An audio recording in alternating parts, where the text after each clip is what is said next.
कॉलपुट करताना जितकं कमावलं होतं त्यापेक्षा जास्त गमावलं। याचा जो रेव्हेन्यू होता, एकूण रेव्हेन्यू तो 2,34,00,000 रुपये होता। आता मला वाटत होतं की माझं आयुष्य आता सेटल झालं आहे, सगळं काही आता खूप छान होईल असं वाटत होतं। कारण आयुष्यात तर मी आधीच संघर्ष करत होतो, स्टॉक मार्केटमध्ये तर मी आधीच तोटा केला होता। पण इथे अचानक एक ट्विस्ट येतो आणि हीच स्ट्रॅटेजी आणि हीच टेक्निक तुम्हाला सातत्याने नफा मिळवणारा ट्रेडर बनवेल। हे व्हिडिओ केवळ शैक्षणिक उद्देशांसाठी बनवलेले आहेत आणि आर्थिक सल्ल्यासाठी नाही। प्रेक्षकांनी कोणतीही गुंतवणूक करण्यापूर्वी नोंदणीकृत आर्थिक आणि गुंतवणूक सल्लागारांचा सल्ला घ्यावा अशी शिफारस केली जाते। तुम्ही केलेल्या कोणत्याही गुंतवणुकीमुळे झालेल्या नुकसान किंवा हानीसाठी आम्ही कोणतीही जबाबदारी स्वीकारत नाही। या चॅनेलद्वारे आम्ही कोणतेही आर्थिक किंवा गुंतवणूक संबंधित कोणते किंवा उत्पादने प्रमोट करत नाही। कुठल्या तरी स्टॉकमध्ये अचानक 10 ते 20% हालचाल का होते? या हालचालीमागे कारण काय आहे आणि ही मोठी हालचाल आपण स्टॉक्समध्ये आणि ऑप्शन्समध्ये कशी पकडू शकतो? पण जर तुम्ही 10 पैकी 8 वेळा चुकीचे ठरलात तरीही तुम्ही तोटा होऊ देऊ नका। अशी एक मजबूत स्ट्रॅटेजी, मजबूत सिस्टीम मी आज तुमच्या समोर समजावून सांगणार आहे। त्याआधी मी माझा परिचय देतो। माझं नाव आहे आशिष त्रिपुरे आणि मी भारताच्या मध्यभागी नागपूरहून आहे। 2007 साली मी 10वी पास केली। 2009 साली मी 12वी पास केली। 12वीत माझा विषय होता अकाउंटिंग आणि ऑडिटिंग। अकाउंटिंग आणि ऑडिटिंग मध्ये फायनान्शियल अकाउंट हा विषय शिकताना मी पहिल्यांदाच शेअर बाजाराचं नाव ऐकलं। मग त्यानंतर 12वी पास केली। मग उन्हाळ्याच्या सुट्ट्या लागल्या। उन्हाळ्याच्या सुट्ट्यांमध्ये सकाळी वर्तमानपत्र वाटायचं, दुपारी आमच्या भागात राहणारे स्टॉकवाले भाऊ होते जे एका ब्रोकरकडे काम करायचे, तर दुपारी त्यांच्या सोबत जाऊन बसायचो। जेव्हा मी तिथे जायचो तेव्हा स्क्रीनवर खूप सगळे आकडे हलताना दिसायचे। मला वाटायचं हे काम खूप छान आहे की दिवसभर संगणकावर बसून राहायचं आणि त्यांना चांगली पगार मिळायची, म्हणून मी खूप खुश व्हायचो।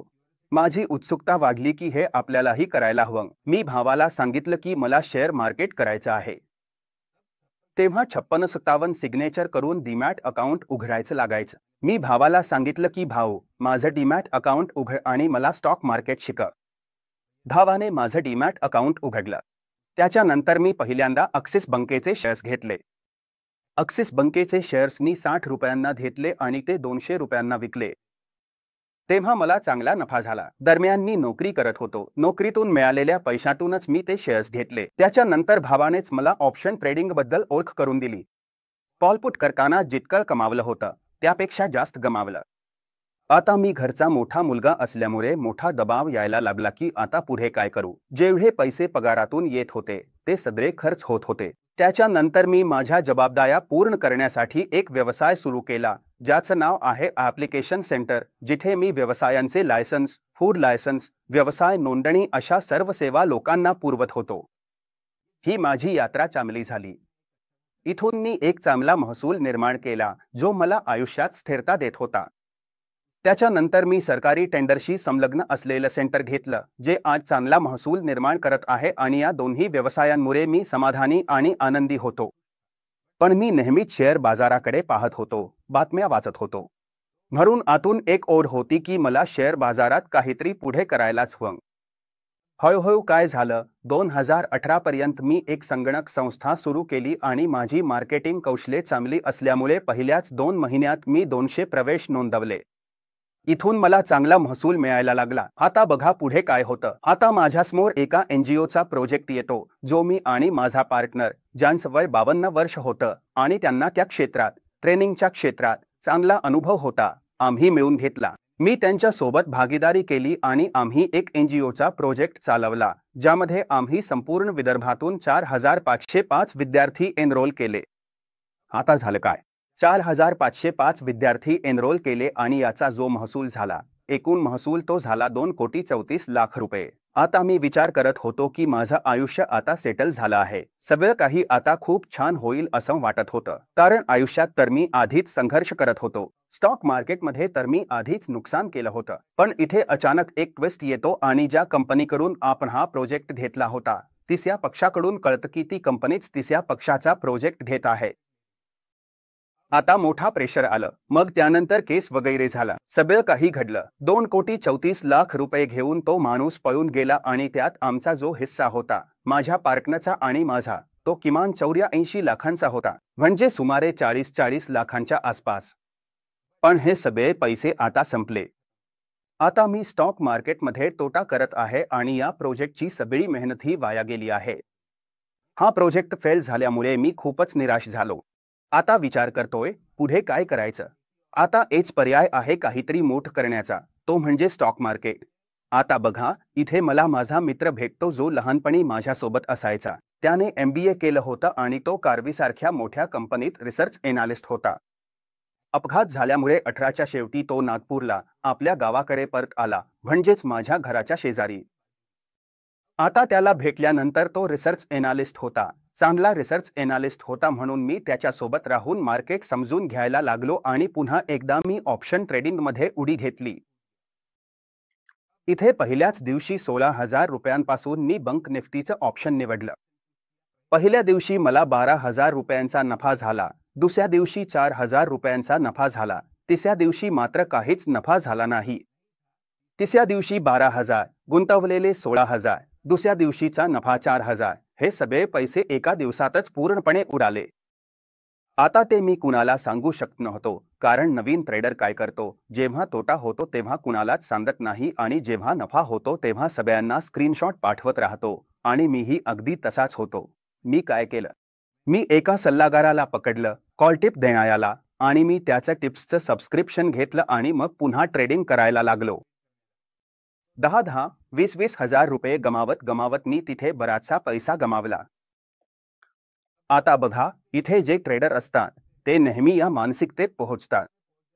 घरात डिप्रेशन येतं, चिंता येते, भीती, आशा, लोभ असे इमोशन्स तुम्हाला पूर्णपणे थकवून टाकतात आणि ह्याच गोष्टी माझ्यासोबत घडल्या आणि मी खूप दिवस यामध्ये संघर्ष करत राहिलो.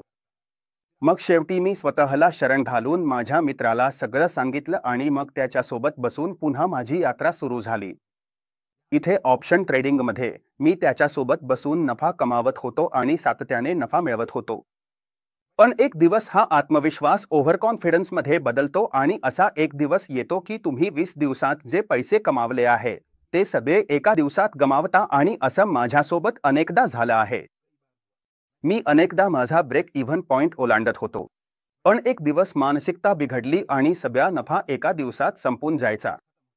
आता मार्केटमध्ये मी इतकं समजलो होतो की ओव्हर ट्रेडिंग, भीती, लोभ, आशात हे सगळे इमोशन्स मार्केटमध्ये तुम्हाला सातत्याने नफा मिळू देणार नाही. तुम्हाला हे नियंत्रणात ठेवावंच लागेल. या संपूर्ण प्रवासात मी पूर्णपणे डिप्रेस झालो होतो आणि एक गोष्ट अशी आहे की जेव्हा तुम्ही नुकसान करत असताना तेव्हा तुम्ही घरच्यांना सांगू शकत नाही. तुमचं वागणं खूप चिडचिड होतं. तुम्ही प्रत्येक गोष्टीवर शंका घ्यायला लागता आणि जेव्हा तुम्ही झोपता तेव्हा तुमच्या डोक्यात सतत गणितं फिरत राहतात. तुमचे जे काही कर्ज आहे किंवा तुम्हाला जो काही गोल गाठायचा आहे, समजा 10 लाख रुपये कमवायचे आहे, तर एवढ्याचं ऑप्शन घेईन, एवढ्यात विकेन.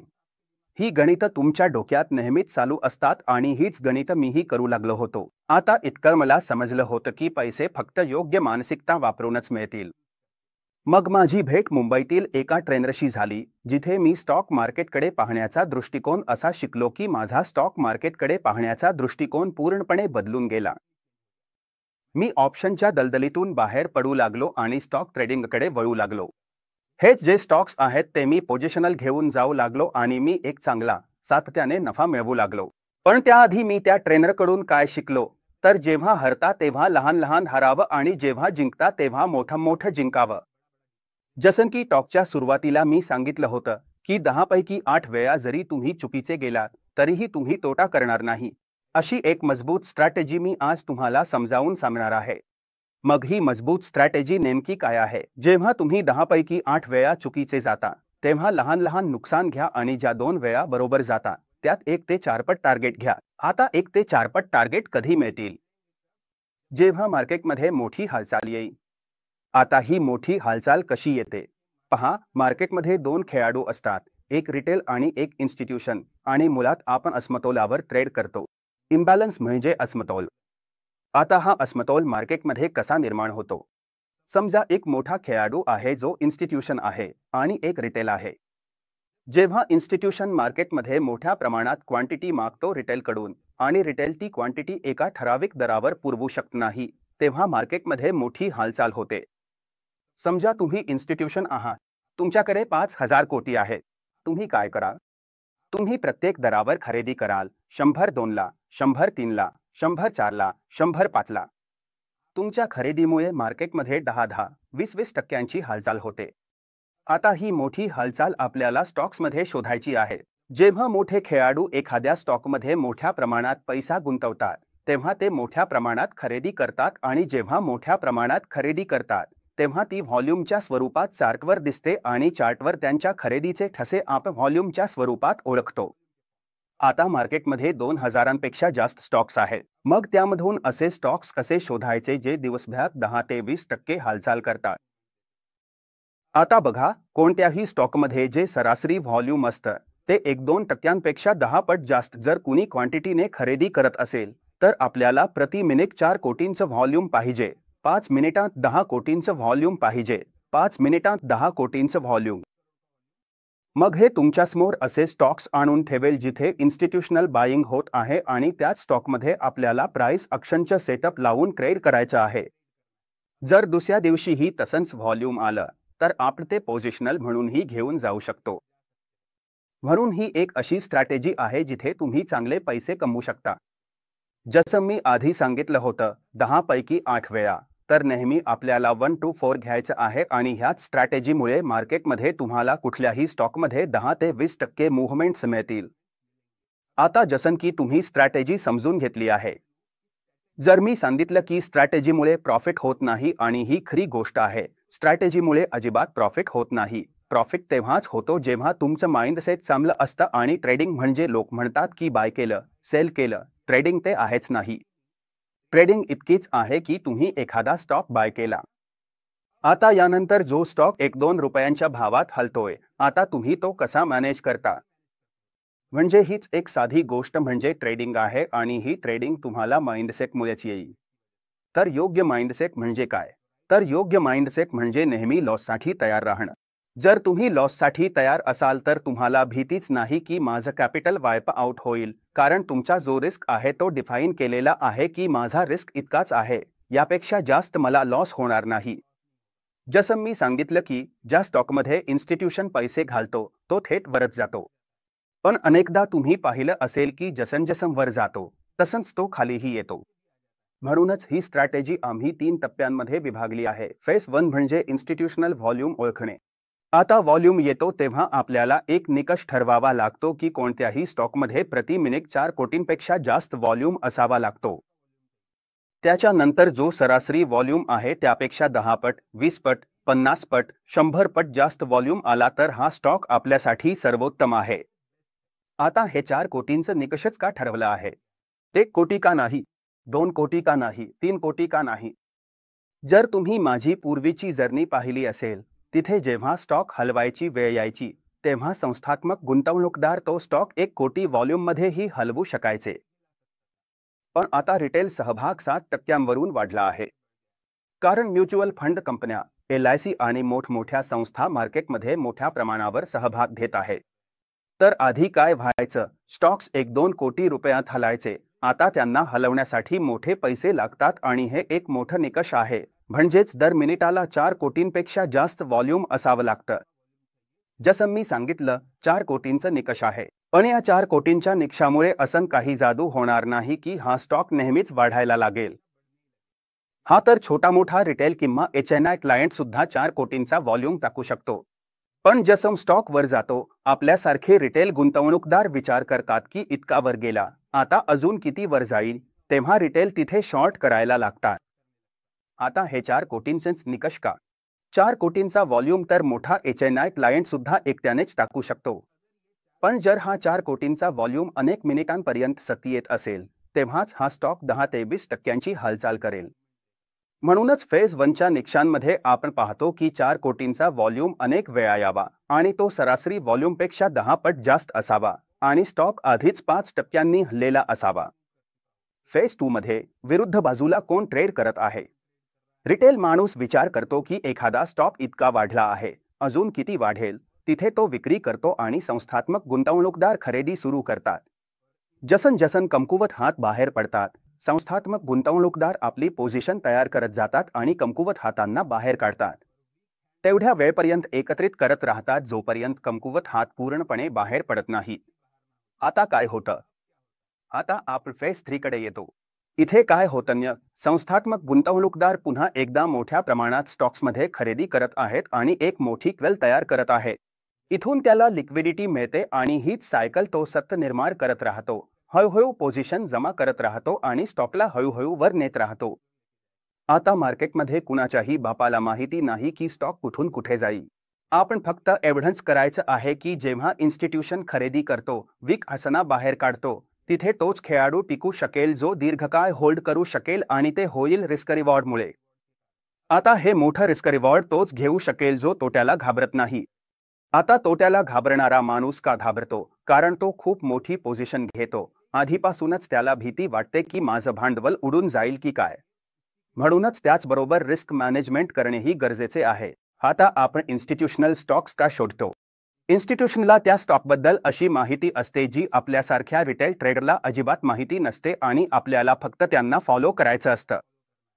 आणि फॉलो केल्यावर जसं इन्स्टिट्यूशन येतं तसं आपल्याला आपल्या भांडवलाचा 1% रिस्क घ्यायचा आहे आणि 1 to 4 टार्गेटवर होल्ड करायचं आहे. या केसमध्ये तुम्ही 10 पैकी 8 वेळा जरी नुकसान केलं तरीही ते छोटे नुकसान असतील आणि तुम्ही लॉसमध्ये जाणार नाही. पण काय होईल जर तुमची अचूकता 20%पेक्षा जास्त असेल? 20%, 30%, 40%. हळूहळू मित्रांनो तुम्ही नफ्यात यायला लागाल आणि हीच स्ट्रॅटेजी आणि हीच टेक्निक तुम्हाला सातत्याने नफा मिळवणारा ट्रेडर बनवेल. हीच सेम सिस्टीम आम्ही वापरून गेल्या 7 महिन्यात 56% परतावा मिळवला आहे आणि माझ्या भांडवलाला मी 56% वाढवले आहे. आणि एका मोठ्या खात्यातही ह्याच स्ट्रॅटेजीने आम्ही 40% परतावा मिळवला आहे. आणि हीच सेम स्ट्रॅटेजी आम्ही आमच्या विद्यार्थ्यांसोबत व्हर्च्युअल ट्रेडिंग डेस्कवर बसून वापरतो आणि त्यात आमचा एक हुशार विद्यार्थी आहे ज्याचा 15 दिवसांचा परतावा सुमारे 40% आहे. तर अशा प्रकारे मी माझ्या तोट्याच्या प्रवासाला नफा मिळवणाऱ्या प्रवासात रूपांतरित केले आहे. ही गोष्ट लक्षात ठेवा की कोणत्याही स्ट्रॅटेजीमुळे नफा होत नाही. नफा होतो तो मानसिकतेमुळे, योग्य मनोवृत्तीमुळे आणि योग्य ट्रेडिंग कम्युनिटीमुळे. तेव्हाच तुम्ही चांगले पैसे कमवू शकाल. मला आशा आहे की तुम्हाला माझा प्रवास, माझा हा संघर्ष आवडला असेल. धन्यवाद.